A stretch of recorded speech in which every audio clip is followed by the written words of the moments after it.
It's time to talk about the important issues for the natural state. And there's only one place to turn for that. Opportunity Arkansas's Nic Horton. You can find Nic's work at opportunityarkansas.org. And welcome back to the Wednesday edition of First News. And obviously, every Wednesday at 7:40, we are joined by Nic Horton, the CEO and founder of Opportunity Arkansas, about 2.5 weeks into the Arkansas legislative session. And Nic, welcome back to the show. How much time do you spend at the Capitol versus how much you spend at your house right now? Oh gosh, I probably should be tracking that, but it's not good. It's a lot. It's a lot at the Capitol right now, but you know what? It's important, and It is, and someone's got to do it. You know, That's someone's right. got to be up there watching out for taxpayers and for the next generation that's going to have to pay for all this money that we're spending. Right. So that's what we're trying to do. Well, that's why we appreciate Opportunity Arkansas. And, of course, yesterday, big announcement, Governor Sanders announcing the Medicaid work requirement. What did you think about how she laid out the program for our state, and which, of course, we'd be the first state with the Medicaid work requirement if it gets enacted. So what did you think about the announcement? Yeah, several things. First, I want to say I totally agree with the vast majority of everything that Governor Sanders said. She had a great message about making sure that this program, this Obamacare Medicaid expansion program, is oriented towards work and it's not operating as a welfare trap and trapping people in long-term dependency, which is exactly what it's been doing for the better part of a decade now. And I thought her message about offering folks a hand up instead of a handout is exactly what we need and exactly what we need more of across all of our welfare programs and across the entire country. And it is exciting to see that Arkansas is in a really strong position, as you said, to help lead that charge and be one of the first dominoes to fall in that direction. Having said all of that, having looked at the details of the actual plan and the waiver that has now been officially submitted to the federal government, I think it leaves a lot to be desired. I've got some pretty serious policy concerns about the meat of the so-called work requirement, and I think we've got some work to do to make sure that this is really as comprehensive and as strong as it could and should be. So TBD on some of that. I mean, I think there'll be conversations happening, and I think the legislature certainly needs to have a say and needs to weigh in on this topic as well. So I suspect we'll see some legislation that may even try to push this in a stronger direction.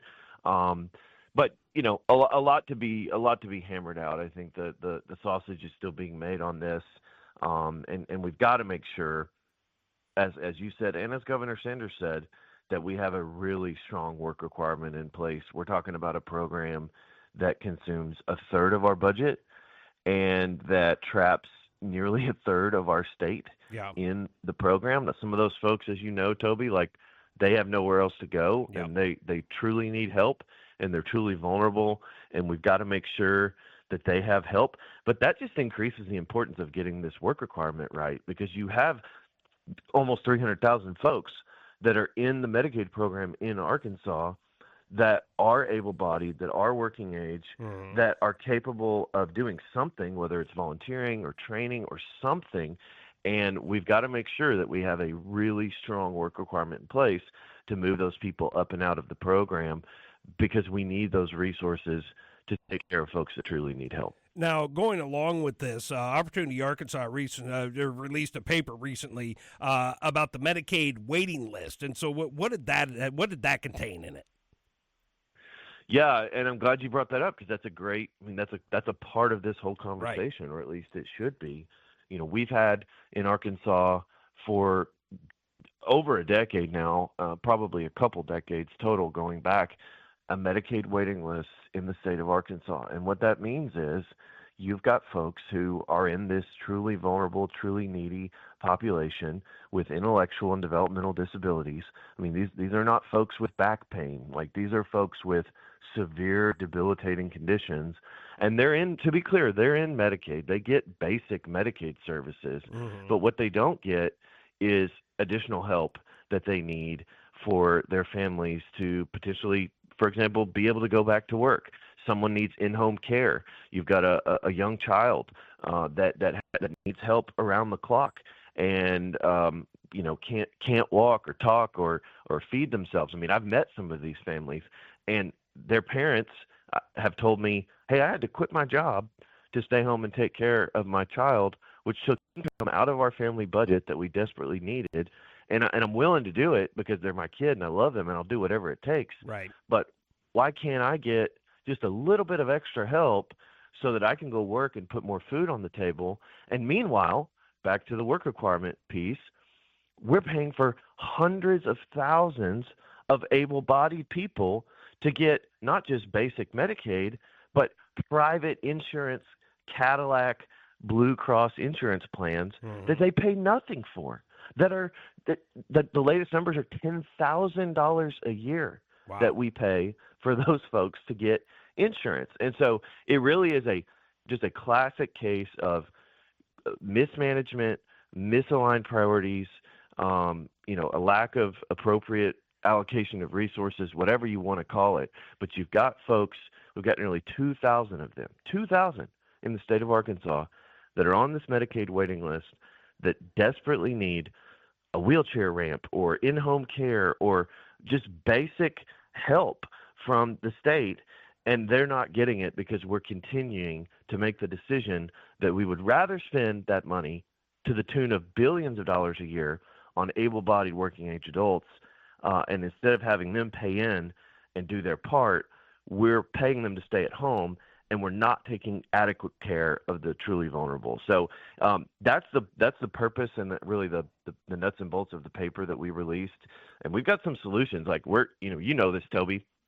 We're not just about identifying problems. Right. We're also about trying to help identify real solutions to try to figure this out. Exactly. Yeah. And so we've got some recommendations that we made, some simple changes that I think, the biggest one, frankly, is get rid of this baloney private insurance Blue Cross model. We could save $1 billion a year. $1 billion a year. Yeah, it's a ton. $100 million of that directly goes to state taxpayers, state revenue. If we just got rid of the Blue Cross insurance model, which is a total scam, is a total drain on our state. If we just got rid of that, you could pay for the whole waiting list 4 or 5 times over if you did that. But there's been no initiative and no real momentum to do that for more than a decade. So we got to get that figured out. Yeah, and so you think that all of this, especially some of the parts of it that you have issues with, you think some of this can get hashed out as it goes through the state Congress? I definitely think. Look, this is the start of the conversation. Yeah. Now, DHS, they went ahead and submitted the waiver yesterday and actually sent it to the federal government. Right. So that one is kind of out the door. But this is certainly an ongoing open-ended conversation. That waiver can be rescinded. It can be amended. Like the legislature can weigh in and try to push this in a more strong direction. So, yeah, there's certainly a lot more to come. And this is not the final product and certainly not the end of the debate because, again, frankly, just to be very blunt here, it's not a real work requirement. It's a work suggestion at best, and even that I think is generous.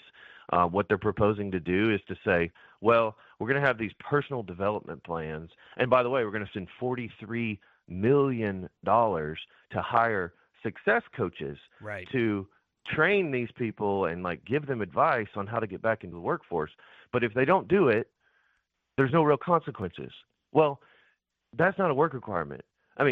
That's barely even a work suggestion. Yeah. So you have to have real teeth. There have to be real consequences to get folks up and out of the program. And hopefully they all, look, the goal is that they all go back to work. But we've also seen in other states, and having worked on this in 24 states around the country over my career, a lot of times folks have to leave the program before they will go back to work.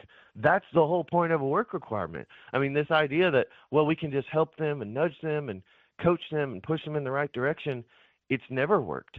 We've seen this in every welfare program and why would they? Toby, we're giving folks almost $900 a month of Blue Cross insurance plans to do nothing. We're paying people not to work. So why would we expect them to just all of a sudden give all of that up if we give them a success coach? Yeah. and there's no consequences for not doing it. I read that, and I wondered how solid that was. Like, does that actually Yeah. push you out of the program? Does that actually I shouldn't say push out of the program. Does that actually enable you to get out of the program? And so, yes, it did seem a little flimsy, if you will, on that aspect. So hopefully some of that gets hashed out as it goes through the congressional process. But I wanted to hit a couple other things on the way out here, Nick. Is there any update on Chief Justice Karen Baker in the Arkansas Supreme Court? And by the way, I talked with Speaker of the House Brian Evans yesterday, and he said he didn't think a vote would come up this session about putting judges' parties on the ballot. But any update on her? As she showed, I know she missed the House Judiciary meeting last week, kind of skipped it, and so any update on her? Is she answering to any of the actions that she's taking? Not yet, and you're right. She did have a totally unforeseen, I'm sure, totally unavoidable scheduling conflict last week when she was scheduled to appear before the legislature. I'm told that's been rescheduled for this Thursday, so we'll see, and hopefully she'll be willing to show up and answer some hopefully tough questions from state legislators about her behavior. The state Supreme Court did have a formal business meeting last week, which they made public, which is kind of unusual. And we're going to be releasing some of that video and highlighting some of the behavior, if you will, of what happened in that meeting, because I think it's really demonstrative of this problem that we have. And look, I've not talked to Speaker Evans about that concept, but I do have every expectation, for the record, that there's going to be legislation to do that. I hope so. I think we will see that happen. One of the things I also discovered in my research on some of this last week is there's actually a very simple impeachment process in the state constitution. It's like a sentence long that gives the governor and the legislature the authority to remove a variety of state officials, but specifically Supreme Court justices. So not suggesting that lever's going to be pulled, but at some point, if this continues to just spiral, you got to think that's going to at least be a discussion point. Yeah, I mean, at least the option's there. I mean, that's the biggest thing. So I did want to beat up on you a little bit about being a Kentucky basketball fan, which you're an Arkansan through and through. Yeah, you want to talk about that game last night? Yeah, no, I know they beat Tennessee. It was a very nice win, by the way. Congratulations at Tennessee, by the way. I know. But how do you think? What's the reception going to be like for Coach Cal going back into Rupp Arena? Oh boy. Oh, my least favorite question. Are they going to boo him or are they going to clap for him? Well, that's been the debate for, almost from day one that he left. Like, everybody knew that game was on the calendar, and the debate amongst the Big Blue Nation, which I'm a proud part of. Yes. Just full disclosure, has been, are we going to boo him or not? And, I don't know. I certainly expect there will be some boos. I mean, this is just still so raw. It's been less than a year. And but you guys are winning and he's losing. That should count. Well, he should get clapped for.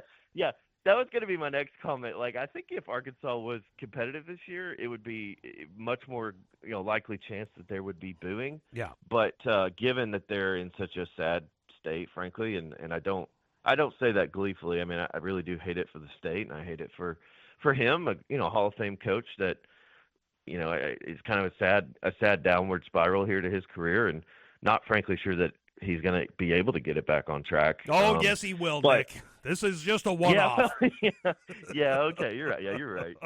Yeah, one tournament win in the last 5 years. Here we go. Totally here we go. But no, I mean, I think there probably won't be booing. I don't think there's going to be a standing ovation. But I think it'll be probably somewhere in the middle, and it'll be interesting. And it'll be it will be interesting. I don't frankly expect it's going to be a super close game, but we'll see. It'll be a good game. It'll be lots of drama and theater, if nothing else. No, we've been beating up on the Hogs basketball team for a while now, and so maybe we'll see how it plays out. But it'll be interesting to see how the crowd takes him in at Rupp Arena in his first return since leaving the Big Blue Nation. But Nick, always appreciate you joining us. Of course, you can see Nick's work on the website opportunityarkansas.org. You can also see him all over Twitter and YouTube. They've got the YouTube channel as well. But Nick, always appreciate you stopping by. Appreciate all the information from the legislative session, and we will, of course, catch up again next week.